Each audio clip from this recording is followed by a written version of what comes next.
Okay, so here's the fun part. Here's where we create everything from scratch inside of Dreamweaver. We're going to create a form to connect to the database. We're going to create a database connection, and we're going to let Dreamweaver build our forms for us using the Dreamweaver insertion wizard. I'm going to show you how simple and how exciting this is to create PHP database connected dynamic web pages. So let's get started. So file new, we're going to make a new PHP page. So new PHP page and hit create. Okay, so this is going to be the admin page. So we're going to save this file inside of a folder called, let's save this in a folder called admin, A-D-M-I-N. And this will be the index page for the admin folder. This page is going to be password protected, so we're going to simply call this the index page. Now, if you looked at my other videos, it makes total sense to title the page. So we're simply going to put in generically mysite.com.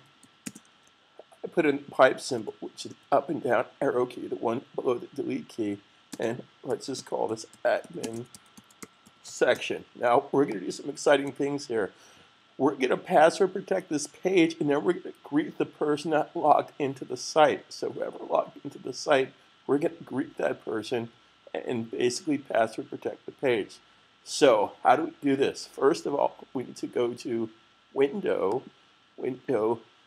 Databases. Now when you bring up databases, that brings up these different tabs here. So I have database tab, binding tab, server behaviors. This is tied into the CSS styles. That's totally optional. If you want to separate it, you can just drag it out. If you want to put it back in, just drag it back in. Totally up to you on how you want to work this. So databases, bindings, server behaviors.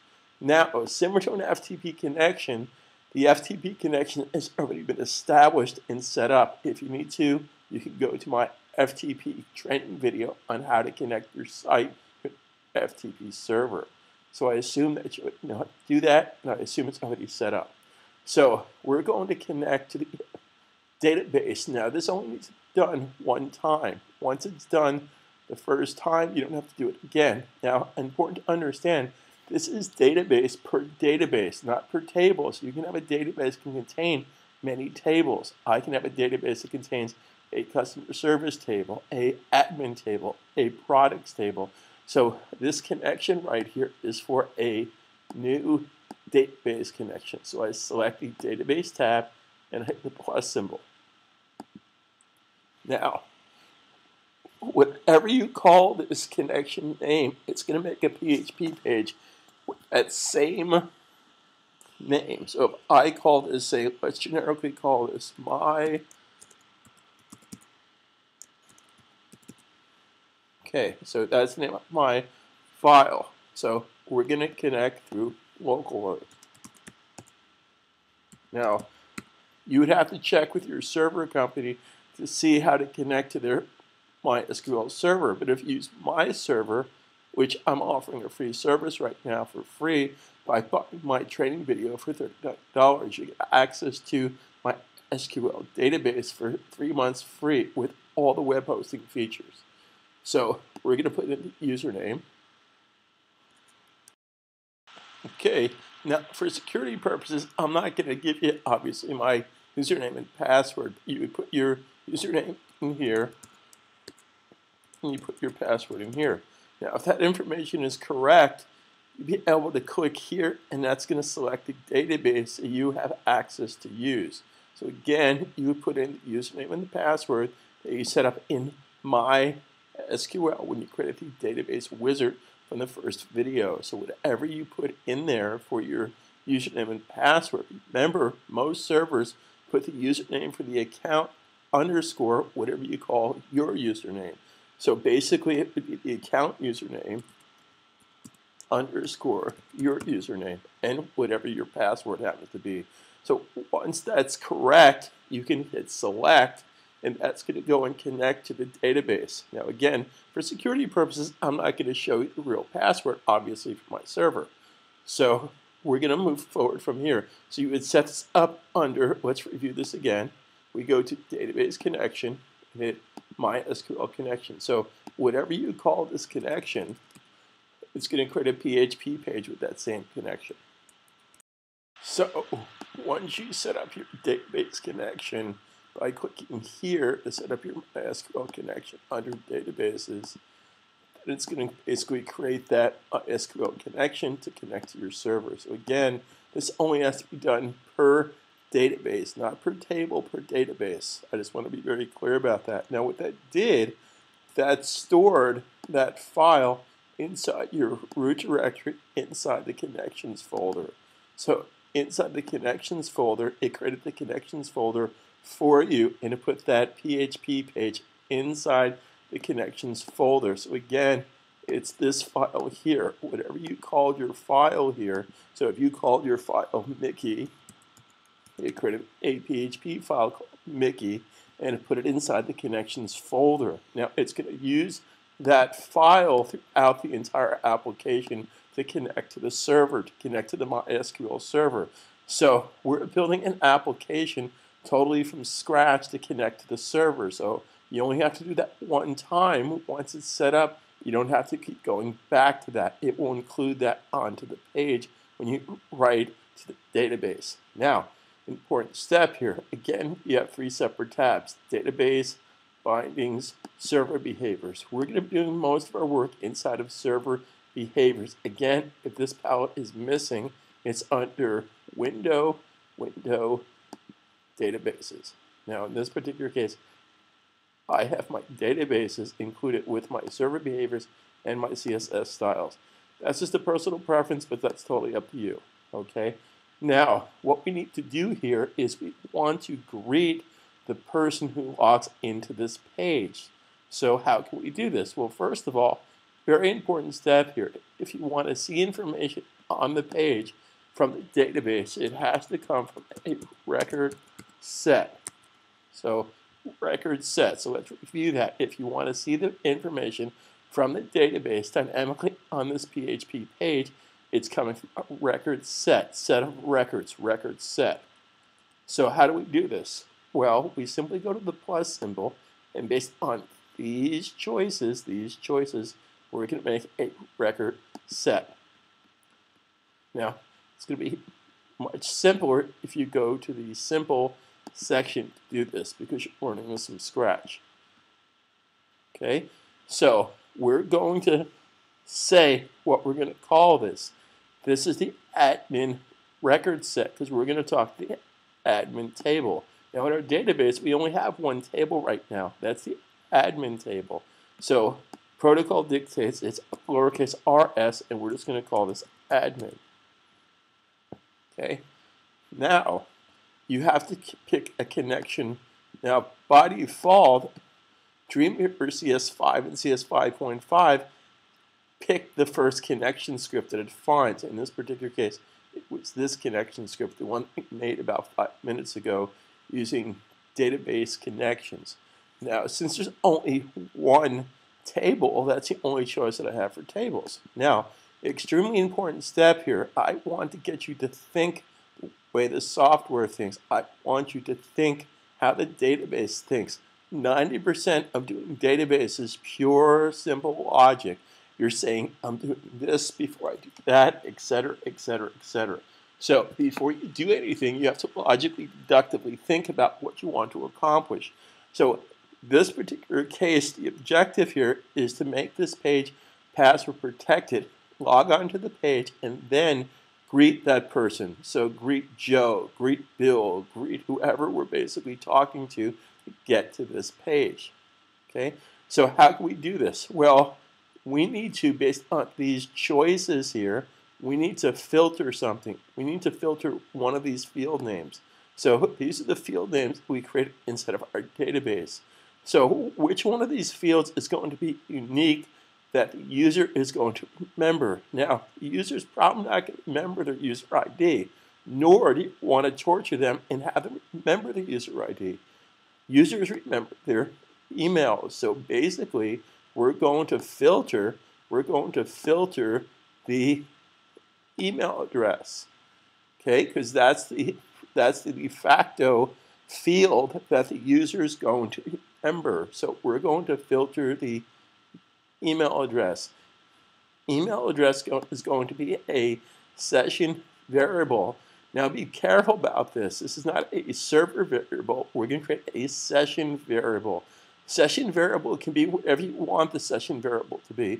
We can call it my var as an example. Let's simply call this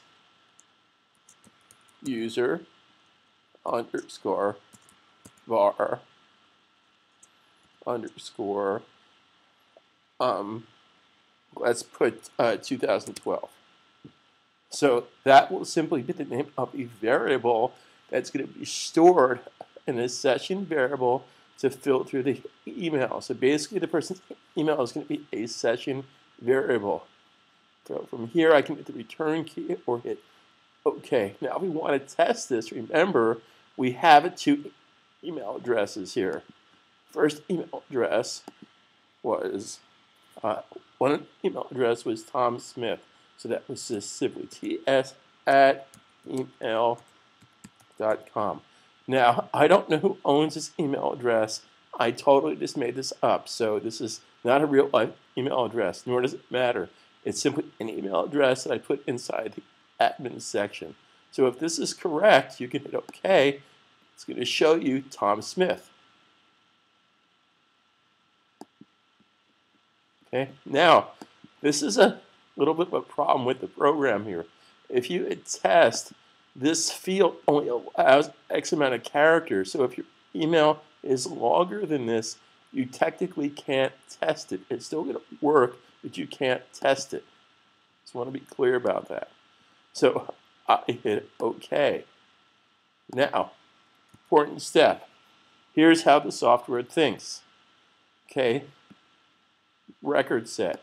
Here's my record set of records. It put all this code built for you inside of this page. You don't have to recreate this. It created it for you. Okay, so that's why you want to use Dreamweaver for this. This way, you don't have to know this silly code. So, how it works here is the record sets create bindings. Bindings populate the page. Record sets create bindings. Bindings populate the page. Get that thought into your head. If you want to see the information from the database on the page, it has to come from a record set. Set of records, record set. So again, server behaviors create bindings. Bindings populate the page. So if I twirl down here, I can come over here to my page and I can say, welcome. Learning how to spell would certainly help. Welcome to the admin section. Now, welcome who? Well, we want to welcome the person who logged into the site. So we're going to take the first name field. We're going to put that right here. I'm going to put my cursor right there. Go to first and drag that right to here. Now, similar to back in the day mail merge programs, like WordPerfect had a mail merge program, Microsoft Word has a mail merge program. This is basically how it works. This is dynamic field. This information is going to dynamically be generated from the server, the MySQL server, served up through PHP code using PHP MySQL. So we're going to say welcome, comma, space. Okay, so let's think about this intuitively. If we launch this page right now, not much is going to happen here because I need to log in to know who is logging into the server so I can greet the person. If you launch this page right now, it's simply going to say welcome to the admin section. It's not going to know who to welcome because we haven't created the login page. So I just want to share that simple thought with you. Okay, so from here, we're going to go to server behaviors, and based on these choices, these are my choices, all dialog box, all menus are based on choices. So choices, based on these choices, user authentication. Based on these choices, what do we want to do? Well, we want to restrict the access to the page. We're not ready to create the login user yet because that's a separate page. we're going to go to user authentication and restrict the access to the page. Brings up this dialog box.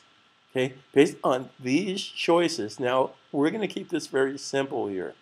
We're simply going to restrict this based on the username and password, but you could choose to add another field in your database called level access and restrict the access based on the person's username, password, and access level. So as an example, if you have several employees, maybe a manager and assistant manager, maybe you have your coworkers, then you have your interns. Well, you probably don't want your intern accessing your database, so they can have maybe level 1.